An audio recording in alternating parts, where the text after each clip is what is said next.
Welcome, everybody, to Spirituality Adventures. This is a non-judgmental place to explore spirituality, and we're so glad you're here. This is a viewer and listener-supported podcast, so we greatly appreciate your support. If you're watching on YouTube, be sure and subscribe to my YouTube channel. Be sure and like, share, and subscribe to any of the social media content platforms that you're using. And then if you go to our website, spiritualityadventures.com, you can make a one-time donation, or with a monthly subscription, you'll gain access to our bonus content. We greatly appreciate it. Thank you for tuning in. Welcome, everybody, to Spirituality Adventures. We're glad you joined us. We are excited to interview Cuee Wright today. Yes. Cuee is a artist, MC, DJ, host, scholar, and I'm excited to have this opportunity to interview Cuee. He is up in Connecticut right now. Yes. And kind of missed the huge freeze that went through the land of America here these last few days, evidently. But we're a little colder in KC than you are in Connecticut right now, I think. Yeah, never would have imagined, but here we are. Yeah. So Matt Cox is my producer, and I think you and Matt met in Lawrence at some point in time ago. Is that right? At some years ago. No. So the first time Cuee and I met was at the Blind Covers filming in Northtown. I was just about to say that, in Kansas City. Yeah. Yep. Blind Covers. Yeah. So we've interviewed a few of the people that Matt did on Blind Covers. Yeah. Oh, cool. That was a fun time. Yeah, definitely. That was a fun project. I really enjoyed those. That was, yeah. That's when I knew I was a versatile artist at that point. I was like, okay, yeah, I could do this. Cool. It's like freestyling. Yeah. Yeah, in a different format. Yeah. Well, cool. Well, so let's jump into your story a little bit. Where were you born? Tell us a little bit about your growing up years. Kind of what were your parents' family like? Your influences early on in life. So I'm from Chicago, Illinois. I was actually born in Oak Park, if that's serious to anybody, but that's across the border. Grew up in the city. My parents divorced when I was in like third, fourth grade, second. I don't remember. Somewhere around that time.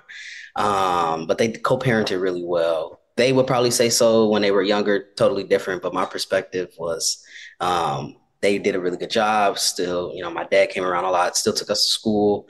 So he helped my mom a lot. She worked full time. Was also lived with my grandma. So she lived with us. So she plays a big influence in a lot of my music, like a lot of the stuff that I do, say, things like that. So growing up in Chicago was pretty cool. Big Bulls fan, big Bears fan, but I am a Patriots fan. So I am glad to be on the East Coast. Also a Chiefs fan though. So yeah, you play the Chiefs often out here. So it's pretty sad, but grew up in Chicago. Is your mom still in Chicago? So she moved to Iowa. Okay. When I went to college, she moved to Iowa. Okay. So she's in Iowa now. My dad's still in Chicago. And so when I go home, I go to Chicago, and then I take that hour-and-a-half drive to Iowa, go visit my mom. And then, so it's like a whole little thing. Any siblings? Yes. So both of my parents are remarried. And so I have tons of step siblings. I do have a brother. So older or younger? Younger. Okay. Younger brother. I'm the oldest. Okay. Yeah, right. The oldest, younger brother, he's down in Dallas, Texas. Now he played football in college. He went to Grandview in Iowa, played football, into like the little sports guy. He's a little workout guy. My little best friend, my little broke best friend, I would say. Dallas. We're really close. We both grew up in the church, like I said. So we grew up in church. I grew up Baptist. Black Baptist.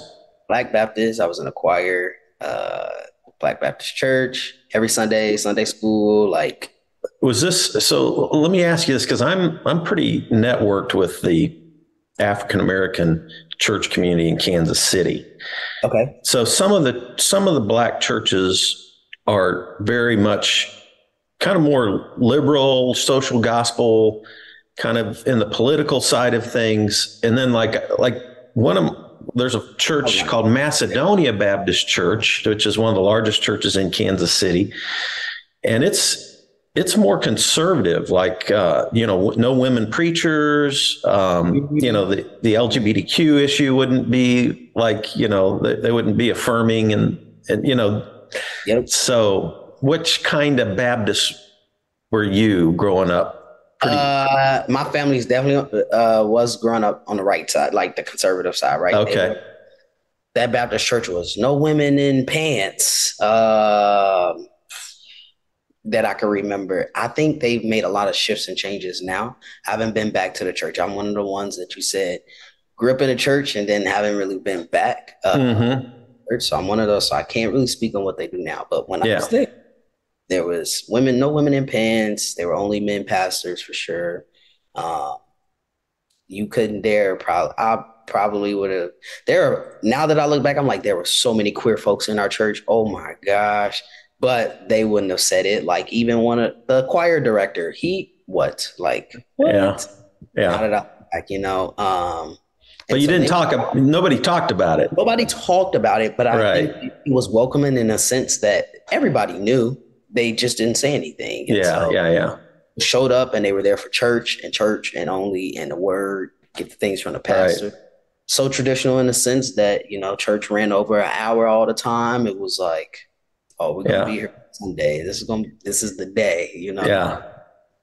And so we did that, and I ended. So you sang in the choir?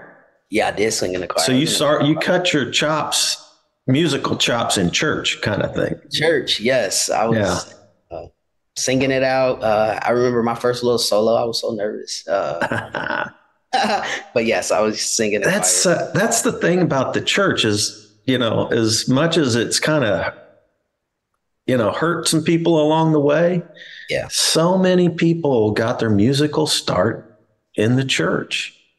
It's crazy, It's a lot of our first stages. And I'm a big fan. Me and Silky, that's who Matt and I worked with, one of our last projects with drag star Silky Nutmeg Ganache, who also grew up in the church. And so we talk about that a lot, and growing up so queer in the church and looking back now, we're like, yo.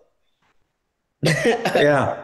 Pastors now are like, they love us, and they know, and so, but it still was an experience. Yeah. Yeah. Wow. I have a friend who leads the largest African-American church in Kansas City is a Black Baptist church. And the lady that leads the choir is a friend of mine. And she's like maybe early 40s, and two of her kids are in the LGBTQ community, and she loves the heck out of them, but, she doesn't know how to make that work with her church's theology, that kind of thing. It's really interesting. And I just want all of them to know it has nothing to do with them or God. And once they know that and figure that out, then it'll be good to go. But yeah. So for people who are listening who don't know why we're mentioning these things, at some point in your life, you were born female. Yes. Mm-hmm. And you, in the last 4 or 5 years, since maybe 2019-ish. Since 2019. Yeah. Transitioned. Shameless. Yeah. Yeah. And so growing up in this Black Baptist church, tell us give us a little clue, give us straight white people a little clue. What is that like to grow up in a Black Baptist church, and at some point in your personal identity, you start wrestling with your sexual identity? How did that emerge, and how did that play out for you? What age did you start thinking about that stuff? That's since I was young, I didn't talk about it often though. It was like, you keep quiet, you hear everything around you, and you're like, It wasn't until, I had the opportunity to go to boarding school in high school. So I went to a college prep boarding school in Indiana. And we also had to practice some sort of religion when we went there. They didn't have Baptists at the time. So I switched to Protestant services, which was as close to Christianity that they had outside of. No, that's all they had first. Okay. And that's where all the Black people went. We went to Protestant services. We formed our gospel choir there. And then we had our community.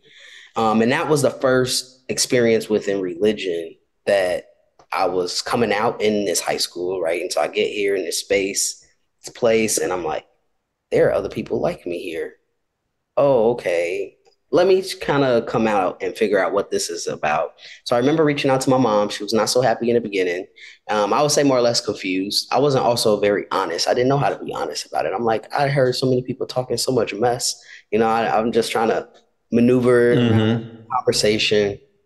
And so the first thing she mentions is, we're going to go talk to pastor about this. Okay. I'm like, oh, here we go. I do not want to go home for the holidays. Because at the time I was still coming home from high school and we would still go to church. We were still going to church. And so I was like dreading this moment to come home. Got home. We went to church. I guess they had a conversation. We always went to pastor's house after, even though my mom married and he became my grandfather, I just always still call him pastor. That's just been the thing. And so we went to his house afterward, and then we got people. We all went into the bedroom afterward, and my mom was trying to he's coming out, he's this, what the heck is going on? And the pastor, that was the moment where I think I was able to take a difference between the church, God, like I was able to dissect it all. And he was just like, we may not be everything everybody want us to be, but I don't think that he would choose this path if it wasn't true or if it was like this. I wholeheartedly accept him. And that was the first time I heard pastor ever say anything like that. Huh. Well, that's good. Right? It was really good. And my mom was like, what the? It was kind of like, you're supposed to be on my side, Yeah. And the pastor's like, I preach this word and this is, but and it was just one of those moments where I was like, okay, so if everybody in the church is not feeling me, I could still have faith. I could still be very spiritual. I could still believe what I need to believe, but I don't need to surround myself maybe around folks who have all of these opinions, all of this. And I'm like, hey, let's not even get on your lifestyle or those things, or anything in that nature. And so that was one of the experiences that I think a lot of people cannot say they have in the Baptist church. Right. In the church, but the pastor really came through. Pastor was like, that's good news. I'm glad to hear that. Yeah, actually, that doesn't not make sense for me. And so, I was affirmed as a young churchgoer, as a young Baptist kid, at least from my pastor. I wouldn't say now his wife felt totally different. Okay. Lady was nose up. She was a little different about things, but. Yeah. So that was in high school then? You were 16, 17, 8, somewhere in there? Or 13, 14. Okay. I came home. That was my first semester freshman year of college. Okay. Coming in and were you college, high school? Were you thinking that you were gay? Were you thinking that you were attracted to women? Were you just thinking that you identified more as a man? Yeah, I knew I was attracted to women. I had no idea what trans meant. Yeah, that's what I was wondering. Yeah. I had no idea what that was. And so I knew I would really love when I was like, okay, I don't like men. They're cool, my friends, but I'm not really attracted to, I don't get any, I don't feel the same things my friends talk about when they talk about these men around here on this. And I'm like, and then there was another part of me that also was like, I felt really weird going into women's restrooms. I felt really weird in the women's locker room. And I remember communicating that with my basketball coach when I went to high school. And he will open up the visitors locker room. And I was just like, I just don't feel comfortable. I just want to, be by myself. And I'm like, that's because I know I'm attracted to women. I like women. I don't want to be in occupied spaces with them at the same time. So I want to be separated. And so I've always felt that internally. And I don't think a lot of trans folks can name that, right? Think about that in that moment when they're like, this is why I'm actually feeling different in the women's restroom. I don't belong in here. Like I don't. And so that's what the big thing mean. Like, yeah. One of my close friends is a trans woman, and she went to my church in the 90s as a man married with kids. Yeah. And then like probably she's now probably in her late 40s and started transitioning 6 years ago. If you can imagine doing that as a white man in your 40s with two young boys that were in their 20s, you know. So like, holy crud, you know, and but she has been one of my really close friends over the last 3 years, all that I've gone through. And as we're actually training getting a master's at Cuee right now to help work with trans kids and LGBTQ, all that kind of stuff, you know. So at any rate, but yeah, so interesting. These journeys that life takes us on, isn't it? Yes. I never would have known. I knew. And like I tell folks all the time, I always knew. I just didn't have the words, didn't have the education, didn't have the knowledge or the community to help me at the time. Yeah. So you graduate from the prep school and high school and head to KU. Is that right? Yes. So went to KU, good old Kansas. Was there for my undergrad and grad. So I was there for a little bit. What were your degrees?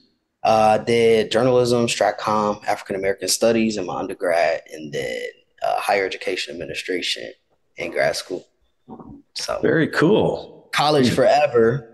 What year did you graduate with your master's? 2017. Okay. Have you worked in that field? Any of those? Yes. Okay. Yeah, so right after, so in grad school, my first and second years, I was a graduate assistant in the Office of Admissions. And so that was my bread and butter. I wanted to do access, especially for students of color. I wanted to get them into colleges or try to figure out somewhere where they could go when they left high school. And so that was my big push. So I stayed in the admissions office at post-grad. And I worked specifically with the Student Ambassador Program and multicultural recruitment. I did that for 2 years, and then I went to the Career Center and I started doing social media. I worked as their social media marketing guru person for like another year and a half, 2 years. And then last September, I quit higher education, quit KU, went on tour, and it's like, now I want to figure out my life as a musician. So it was a big switch. Yeah, definitely. So you've been doing full-time musician since September? Last year, yes. Yeah, so a little over a year. Like social media marketing with nonprofits. And stuff. Okay. Yeah. Oh, wow. Well, cool. So I want to dive into your music career, but before we do that, I don't know why this popped in my head, but one of the families that went to my church was the Obajis. Yes. And so Ochai's dad is African and went on a basketball scholarship to the University of Wisconsin. And his mom is African American, who was at University of Wisconsin on a volleyball scholarship. Oh. And I mean, his dad is, close to 7 foot. I don't know how tall he is, 6'10" maybe. And they started coming to the church, and we were pretty much a white suburban church, but we had Asians, Latinos, and African Americans, but just not in big numbers, right? And so the family started coming. His older sister went on full scholarship to UT, and she was one of our announcement gals at church.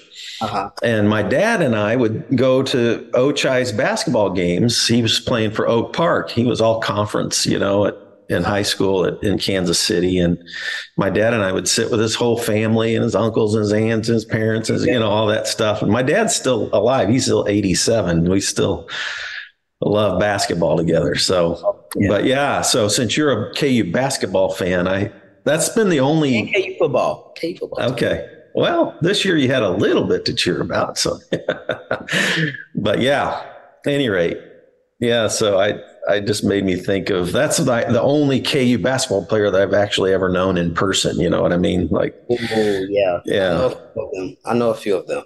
yeah. So let's talk about your musical career. For folks who haven't listened, I want to encourage you to go to cuemusic.com, CUEE music.com.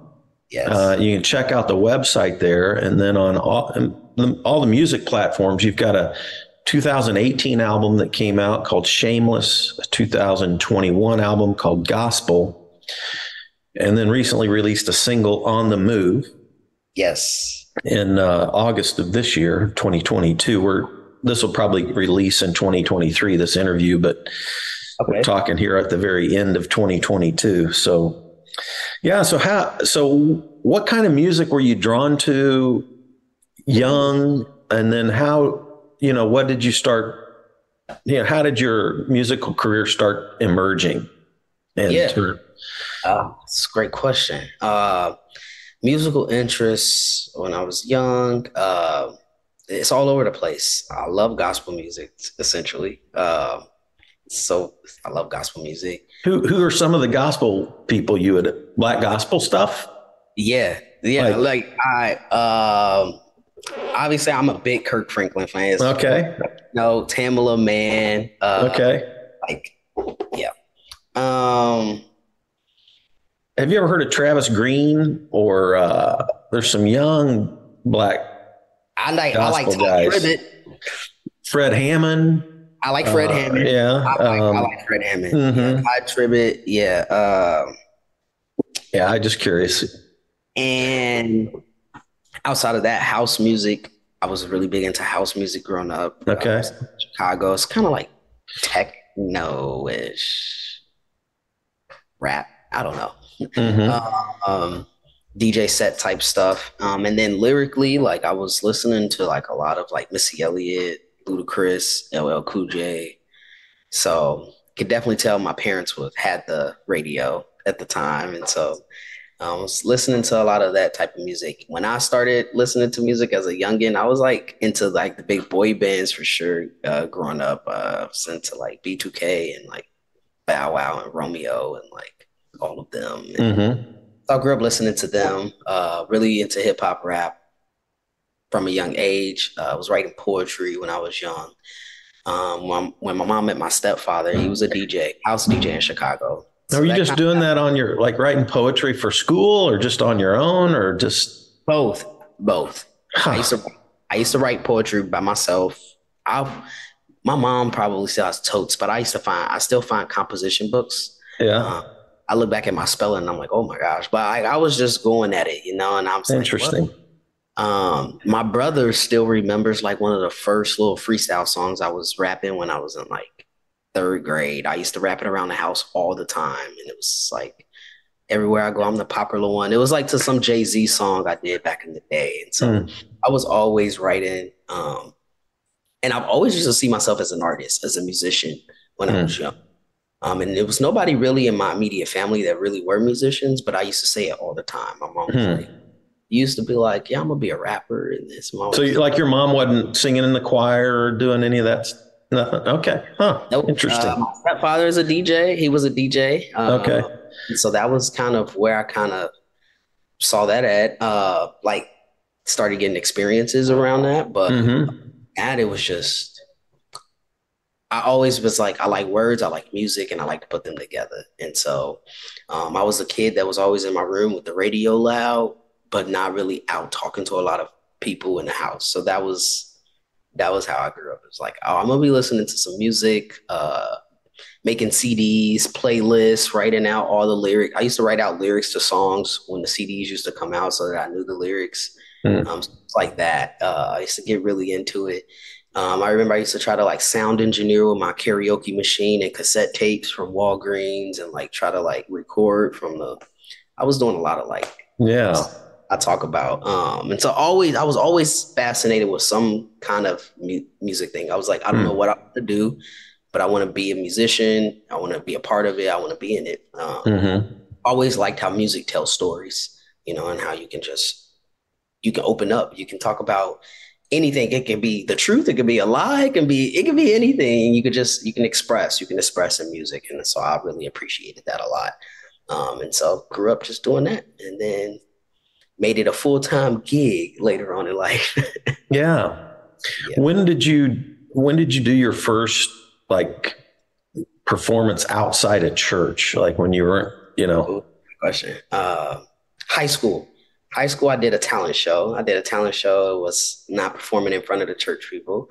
It was performing in front of my school, and I did one of the remix songs I did to, at the time, I think it was Ludacris, Runaway Love, and I don't remember the other song, but I remember that Runaway Love. It was a song. Oh, it was Eminem, Not Afraid too. It was two remixes, and I performed those at the talent show. Okay. That was my performance ever. Okay. Yeah. And so when did you start like doing regular gigs? Like, or consistently? Second year of grad school is when I almost quit grad school. And I was like, I just want to be a musician. I think I did enough schooling. I'm not, I think I took a music business class at KU. In my grad school years, they let me take it as an elective. And I'm like, let me see what this is about. And after taking that class, that's when I knew I should have been doing this a while ago. And I was like, yo, I really need to dive into it. It's a lot more to music than my creative parts that I'm putting in. It's like 80% business, and I really want to learn this part. I'm a great student, and so let me see if I can figure this out. And so it was the second year of grad school.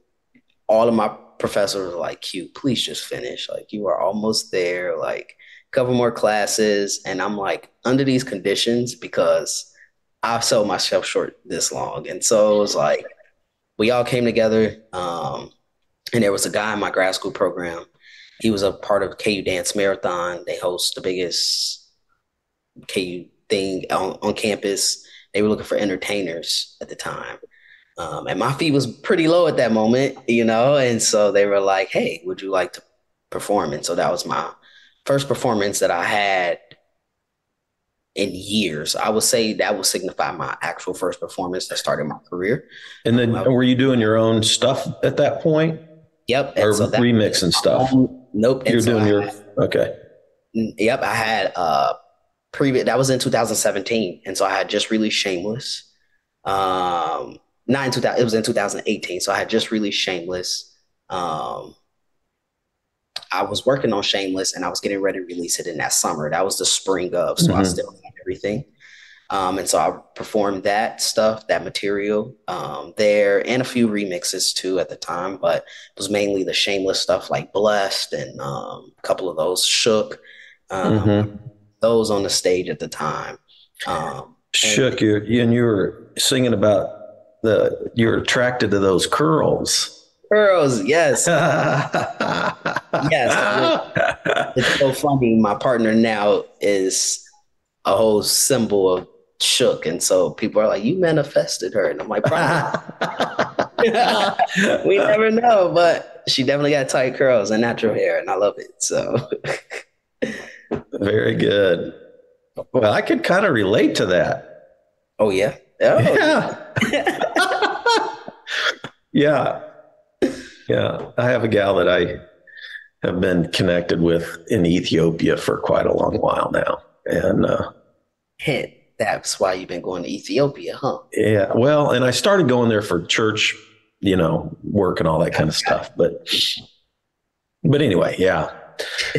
Yeah. So we can hang out later. I was like, yeah. It's like, oh, I can relate to that.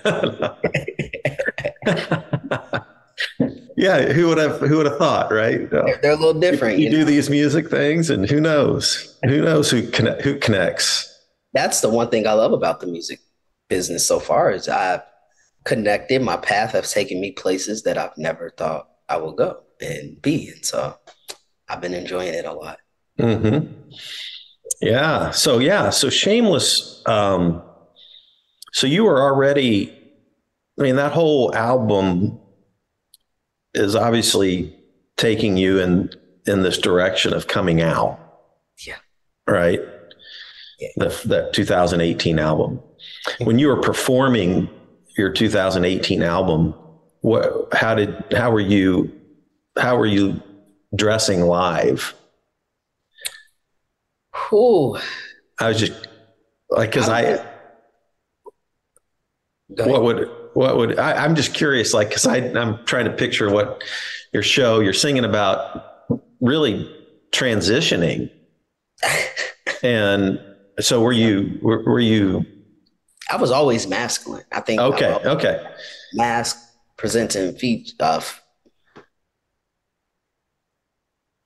figure about me. I was trying to figure out what I was trying to say. Very mass presented. I think I hid more of that in high school, like that transitional part of like, okay. My mom would leave for work and then I would change my clothes and then I would like go to school in what I wanted to wear. And then I'm gonna hurry up and change before she came back and be like, don't take pictures of me at school. You know, we laugh about it now. She's like, why don't you have pictures in high school? And I'm like, whoa, funny story. Let me tell you. Processing that. But when I was hitting the stages at the time, what I how do I say this? What I didn't know bothered me until now, but it didn't bother me much then was like, my voice, right? So I look back at videos and I'm like, oh shit, like that's me. Like, oh, okay.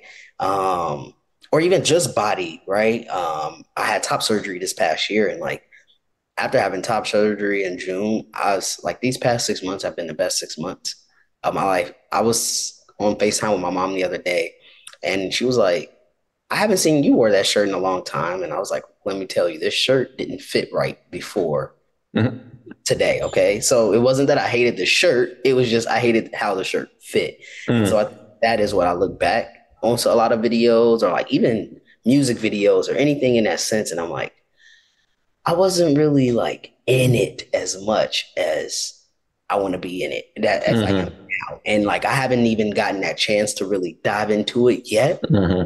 Post transition, post surgery, because I've been healing. And so 2023 is going to be a big year. I'm excited.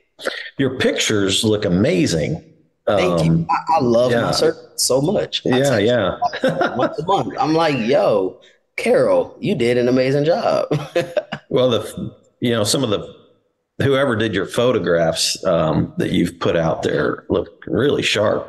Thank you. I signed with a management team about 2 months ago, which has been very great. I've been knocking goals off my list. I'm like, I got a Faith Over Fear tattooed on my arm about 2 years ago. And so that was a reminder to me to like lean into anything that was scary because there's always great things on the other side.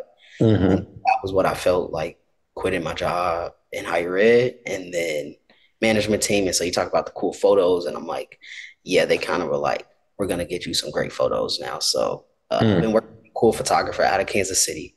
Oh, yeah. Cool. Yeah. Who's been helping me kind of like aesthetically bring my story to life on Instagram. So it's good for folks, And so I'm appreciative of that. Yeah, good. And then your album Gospel, why did you pick the title Gospel? Now you know I picked that title. Well, I just want to hear you say it. I don't know if I'm tracking with you. It was speaking my truth. It was coming out and it was playing on my past and who I am as a person. And I don't take that out. Take that away from me. Like Ain't Going Back was a big symbol in the music video. And I was adamant about doing it in the church. I really wanted to do it in a Baptist church, but I didn't have access to those spaces and places. And I wanted to queer out that church in a sense. And so I had one of my good friends, Cody Charles, start off that music video with a nice little speech for us all to kind of take back and listen to, an actual sermon, as I would say, to kind of start off. And so gospel was me speaking my truth, me coming out, and me being unapologetic about it. Gospel truth. Yes. The gospel truth. You know, it's interesting as I've pastored lots of people through the years, and you know, when you get behind the scenes and people drop the masks and the facades and everything, everybody's got a story. Everybody's got some struggle. It's it's never been easy for anybody navigating our own, you know, our own sexuality is such an interesting and sometimes complicated thing, you know, and relationships and all of that. And I think I'm curious what you might think, because I know I've learned a lot from the LGBTQ community myself. I'm curious though, what do you wish people could learn from your experience? Like just straight white heterosexual Fred here. What could I learn from Cuee, who's gone through so much? And I've had great experiences with you right now, so I'm. Say what? I said I've been having a good time with you right now. So usually I would have an answer right off rip, you know. But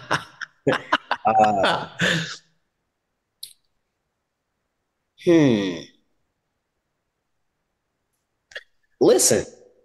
I think listen.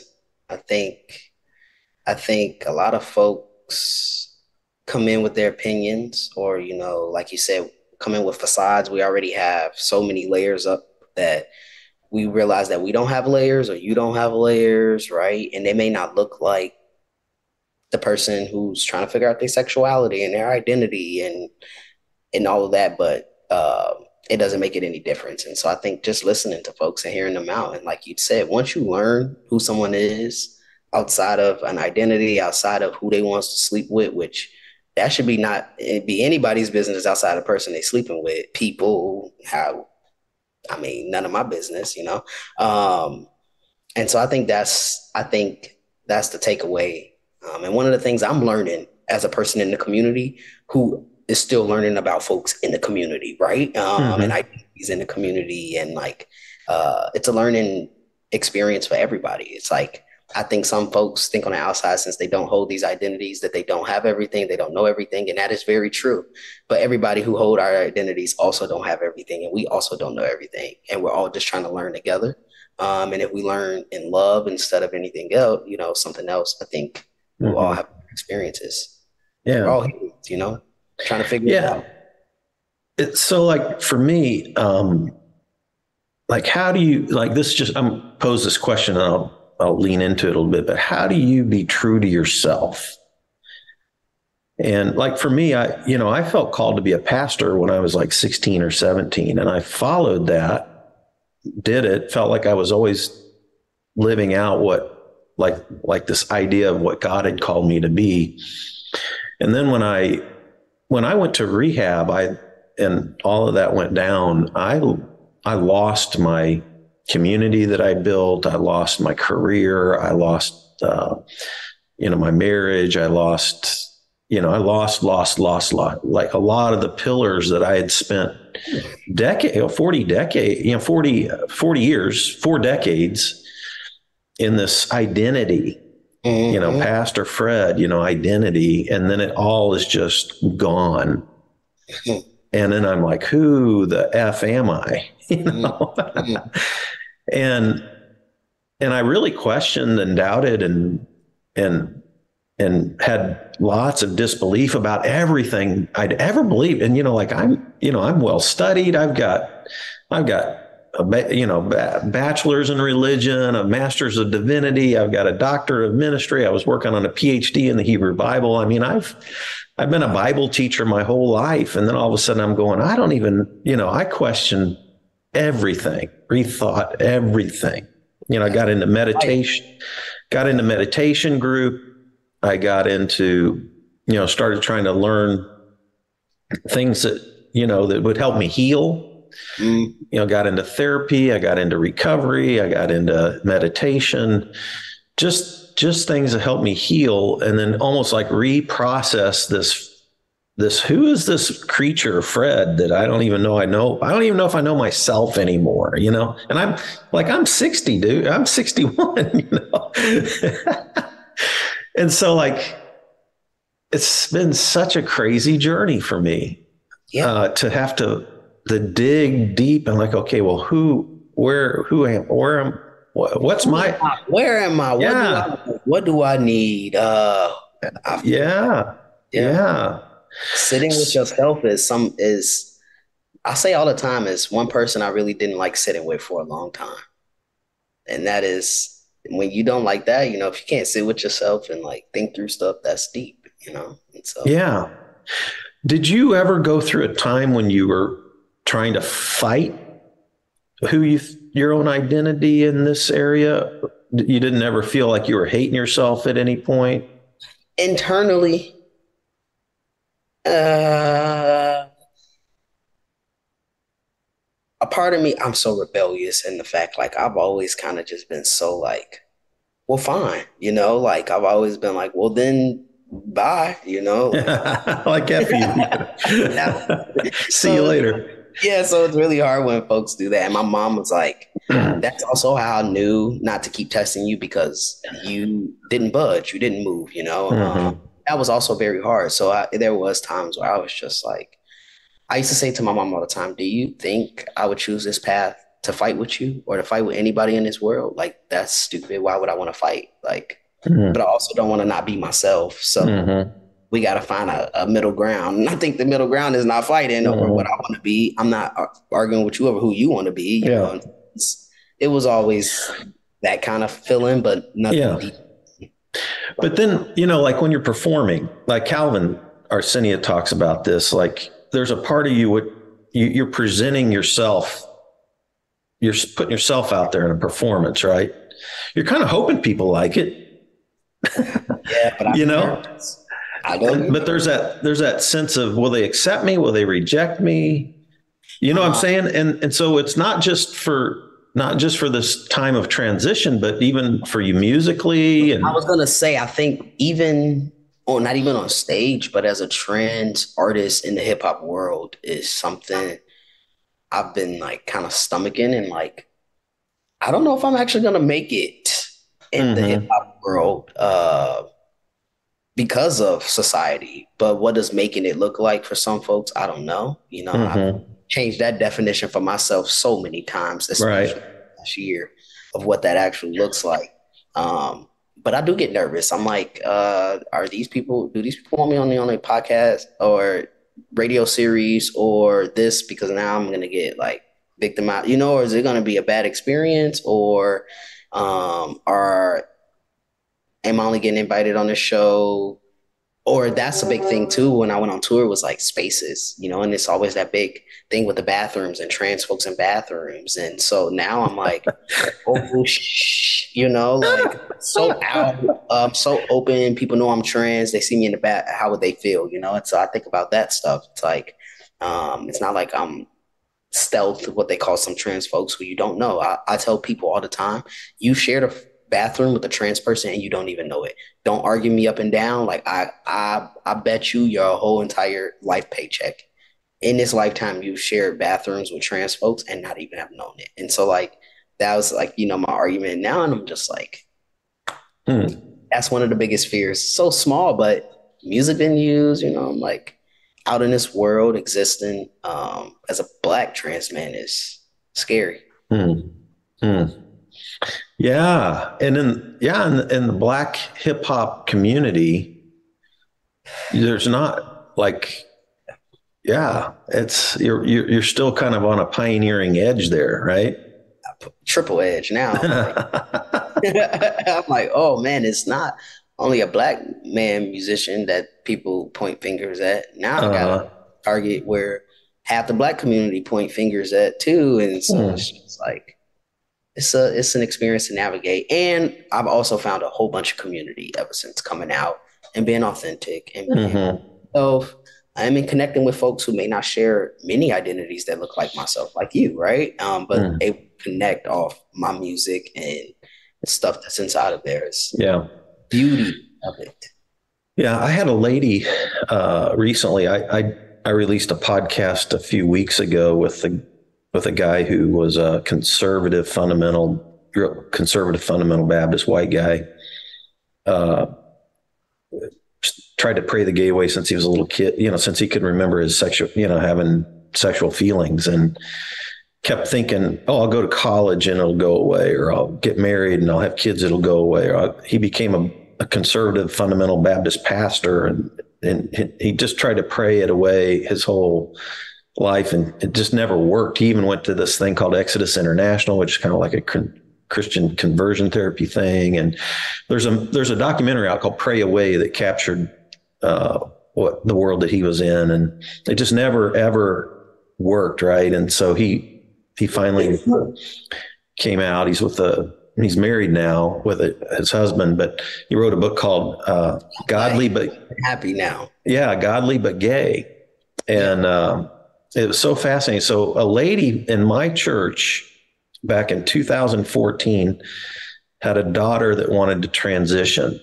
Mm-hmm. And because we hadn't been front and center about kind of the support, I was supported behind the scenes, but not front and center, right? She didn't think I would support her. She ended up leaving the church because she supported her son now, who's 25 now. And we've since reconnected because she's been following me and listening to some of the stuff I've been doing. And she said that when she tried to find support as a parent in 2014, she could only network. She found on Facebook, like in Canada and America, only about 200 parents who were from these conservative environments who didn't know what to do with their kids who were LGBTQ. These were like parents. Love them. Yeah, right. Imagine that. Right. But I mean, these are people who were really wrestling with their belief systems and how they'd been raised and all that. And so, but today, she told me today, it's just a conversation we had a few weeks ago, that there are now over 8,000 women networked in America and Canada. And I could put together a group of 12 parents, 12 different families right now who all have young kids going through this, or young, either young kids or young teenagers or young adults. And so there is a growing support, but there's still a lot of resistance in some of your more conservative churches, so it's challenging, I think, from some people who have grown up in a very strict, this is sin, and those kind of things, and then how they wrestle with that, as parents, some of the parents that are out there, like your mom did on the early stages. Sounds like she's supported you. Sound like your brother supports you now. When I came out as trans, my mom was just like, now that makes sense. Support from there just was skyrocketed. Uh-huh. I remember I called her and let her know I got approved for top surgery, and she was like, I'm not going to miss it. And she came up and was there. And when I went in surgery, I was so nervous. Like the only second surgery I ever had in my life. So I was like, oh, whew, it was big for me. And so, yeah, I've been very supportive. She also told me when I first came out, she joined groups. She found groups. I don't know if they were as such. Mm-hmm. They're like on Facebook of like parents of trans kids and like figuring it out. Right.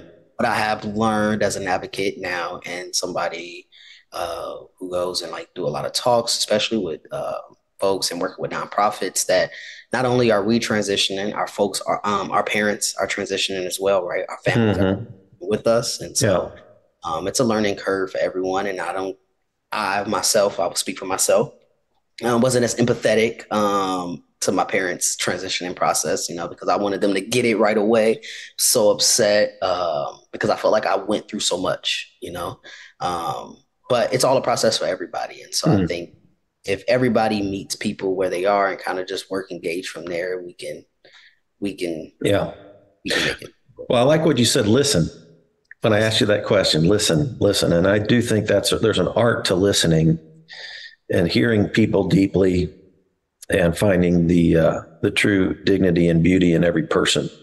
Mm-hmm. If we listen long enough, you find it, you hear it, You hear it. The answers are always out. Yeah. We just sometimes are doing too much, talking too much, being too much, and not listening, Yeah. Well, hey, thanks for doing this. I told you I'd honor your time here, and we're out of time. But tell people if they want to check your music out, and are you doing some touring in 2023? Will you be back in Kansas City anytime? What's going on? Yeah. Give us a quick rundown on all that. Yes. New music dropping, actually January 3rd. So next week. Right in the new year, I have a new single dropping and a project to follow. So you should follow me. It's going to be a nice, beautiful year with Cuee.